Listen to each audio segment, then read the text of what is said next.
Hello guys, तो आज की इस वीडियो में हम बात करेंगे कि इनकम क्या होते हैं। इनकम हमारी कंपनी में दो तरीके की होती हैं, एक डायरेक्ट इनकम और एक इनडायरेक्ट इनकम।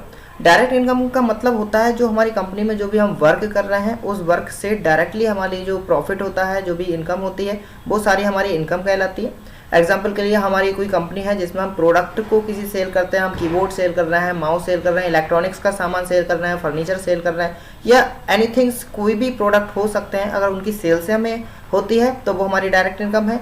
या हमारा जो बिजनेस है उसमें हम कोई ना कोई सर्विस को यूज़ कर रहे हैं तो वो सर्विस के देने से जो इनकम होती है वो हमारी डायरेक्ट इनकम में आती है।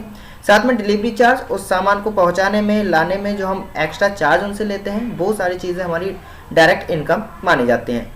नेक्स्ट आता है हमारा इनडायरेक्ट इनकम, जो कि स्क्रैप सेल। स्क्रैप जो कि हमारे बिजनेस में बहुत सारी स्क्रैप इकट्ठी हो जाती है जिससे हम एक वक्त पर सेल कर देते हैं।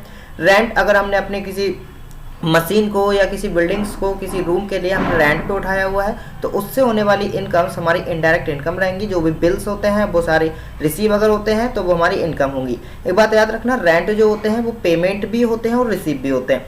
अगर रेंट और बिल को हम पेमेंट करते हैं तो वो हमारे इनडायरेक्ट एक्सपेंस कहलाएंगे, और इसी तरीके से अगर हम रेंट और बिल के लिए रिसीव करते हैं तो ये हमारी इनडायरेक्ट इनकम्स कहलाती हैं।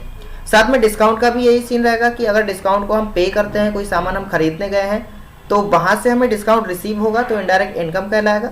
अगर हम किसी सामान को सेल कर रहे हैं तो सेल करने पर जो डिस्काउंट दिया जाएगा तो वो हमारा इनडायरेक्ट एक्सपेंस कहलाएगा। तो डिस्काउंट अगर हम एक्सपेंस है तो डिस्काउंट को पे करेंगे, अगर हमारी इनकम है तो डिस्काउंट को हम रिसीव करते हैं। तो इसी को लेकर मैं एंट्री दिखा देता हूं। जैसे कि हमारी स्क्रीन पर एंट्री आ रही है, ये आज का हमारा टॉपिक रहेगा जिसमें हमने 50,000 का बिल्डिंग रेंट पे किया है, 3 लाख लाइट बिल रिसीव किया है, 50,000 बिल्डिंग रेंट रिसीव किया है, 3 लाख लाइट बिल रिसीव किया है, 2 लाख डिलीवरी चार्ज रिसीव किया है, 1 लाख रुपए की बाइक हमने परचेज की है जो कि मैंने पिछली वीडियो में एसेट्स में बताया था, तो ये हमारी एसेट्स में रहेगी, और 50,000 रुपए की बेजिस पे की है।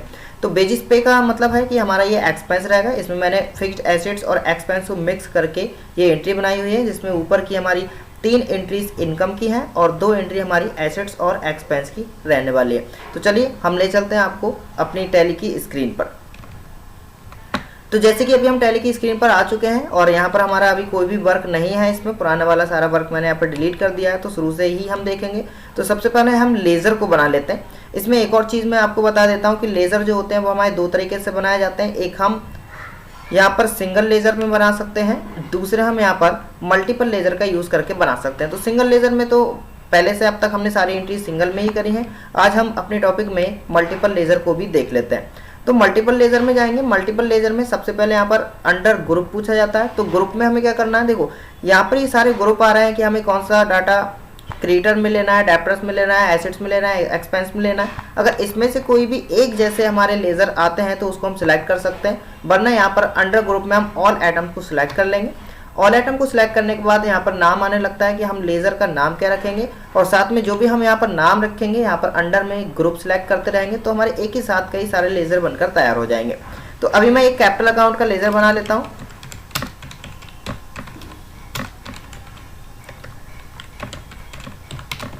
तो मैंने यहाँ पर बनाया हुआ है अभिषेक राठौर कैपिटल अकाउंट, जो कि रहेगा हमारा कैपिटल अकाउंट में। यहीं पर हम कैपिटल अकाउंट सिलेक्ट कर लेंगे। यहाँ पर पूछा जाता है ओपनिंग बैलेंस। ओपनिंग बैलेंस का मतलब है कि जिस समय पर हम अपने बिजनेस को स्टार्ट कर रहे हैं, क्या उस टाइम पर, या रिन्यूअल कर रहे हैं तो उस टाइम पर कोई बैलेंस है। अगर है तो यहाँ पर हम लिख सकते हैं कैपिटल्स में, अगर नहीं है तो कोई प्रॉब्लम नहीं है, हम आगे बढ़ जाएंगे। नेक्स्ट हमारी रहेगा बिल्डिंग रेंट को हमने रिसीव किया है।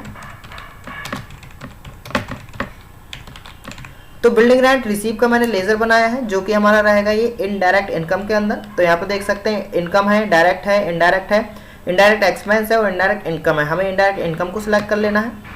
नेक्स्ट हमारे पास आता है light bill receive account. Light bill receive है तो लाइट बिल भी हमारा किस में रहेगा, ये हमारा इनडायरेक्ट इनकम के अंदर रखा जाएगा। नेक्स्ट हमारे पास delivery charge. Delivery charge receive account है, रिसीव को मैंने शॉर्ट में लिख दिया है। तो रिसीव अकाउंट है तो ये हमारा जो डिलीवरी चार्ज है वो रहेगा डायरेक्ट इनकम के अंदर, ना कि इनडायरेक्ट इनकम के अंदर। नेक्स्ट हमारे पास बाइक परचेज।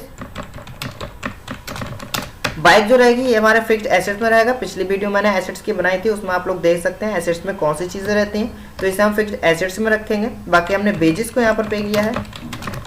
तो यहाँ पर हम वेजेस पे लिखेंगे जो कि रहेगा हमारे पास डायरेक्ट एक्सपेंस के अंदर।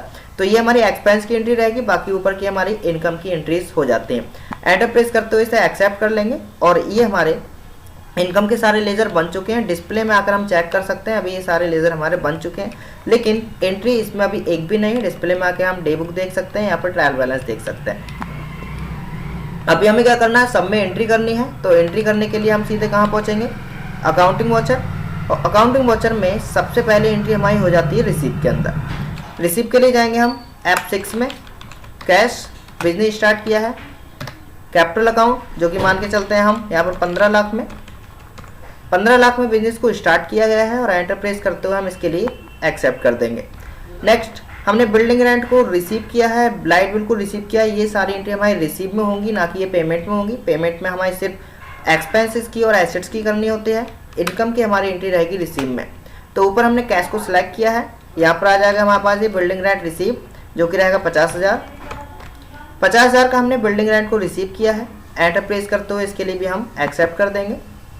नेक्स्ट हमने लाइट बिल को रिसीव किया है, तो यहाँ पर कैश लिखेंगे और यहाँ पर ले लेते हैं हम light bill receive. Light bill जो रिसीव किया है वो हमने 3 लाख किया है। 3 लाख रुपए लाइट बिल को रिसीव करके हमने एक्सेप्ट कर दिया है। नेक्स्ट डिलीवरी चार्ज हमने 2 लाख का रिसीव किया है, तो यहाँ पर हम कैश लिखेंगे और यहाँ पर ले लेते हैं डिलीवरी चार्ज 2 लाख। 2 लाख करते हुए इसके लिए भी हमने क्या कर दिया, ये एक्सेप्ट। नेक्स्ट हमने बाइक को परचेज किया, ये एंट्री हमारी एक्सपेंस की है, तो एसेट्स की है, तो ये हम खरीदेंगे तो हमारे पास से पेमेंट होगा। तो यहाँ पर ले लेते हैं हम कैश और यहाँ पर हम अपने लेजर को सिलेक्ट करेंगे बाइक परचेज जो कि की है हमने 1 लाख की। एंटर प्रेस करते हुए एक्सेप्ट कर लिया। बाकी हमने 50,000 की बेजिस पे की है, तो ये भी हमारा पेमेंट में जाना है। यहाँ पर हम कैश लेंगे और यहाँ पर लिख देते हैं बेजिस पे जो कि रहेगा हमारा 50,000। ये सारी एंट्रीज आप एंट्री का एक फ़ोटो लेकर उससे मैच कर सकते हो, उसी हिसाब से करना है। एक्सेप्ट कर लेंगे। अभी हमारी सारी एंट्रीज हो चुकी हैं। एक बार हम पहुंचेंगे यहाँ पर प्रॉफिट या लॉस की अगर मैं बात करूँ तो यहाँ पर अभी के लिए यहाँ पर नेट प्रॉफिट 5 लाख रुपए दिखा रहा है, क्योंकि हमारी इनकम काफ़ी ज़्यादा हो चुकी है। एक्सपेंस को घटाने के बाद 5 लाख रुपए आ रहे हैं। यहाँ से डिस्प्ले में जाकर ट्रायल बैलेंस में देखेंगे तो कैश इन हैंड की अगर हम बात करें तो अभी 19 लाख रुपए है। 15 लाख में हमने बिजनेस को स्टार्ट किया था, 19 लाख रुपए आ रहे हैं, क्योंकि कुछ जगह पर हमारा एक्सपेंस हुआ है, कुछ जगह पर हमारी इनकम हुई है। तो डेबिट वाली जितनी भी है, क्रेडिट वाली जितनी भी है, ये टोटल जो हमारा ग्रैंड टोटल रहता है, ये दोनों बराबर रहते हैं। यहाँ से स्केप से बैक करके डे बुक में ये सारी एंट्रीज देख सकते हैं हम कि कितनी कितनी एंट्री कहाँ पर पेमेंट को किया गया है। अगर कोई भी एंट्री हमारे लिए संभालनी हो तो यहीं से हम एंटर प्रेस करके यहाँ पर किसी भी एंट्री की जो अमाउंट है या नाम है उसको चेंज कर सकते हैं। फिलहाल अभी मुझे नहीं करना है। तो इसमें इतना ही था कि हम किस तरीके से अपनी एंट्रीज के लिए पास कर सकते हैं। तो आज की इस वीडियो में हमने जाना कि हम इनकम किस तरीके से कर सकते हैं, और बाकी देखेंगे हम अगली वीडियोज़ में।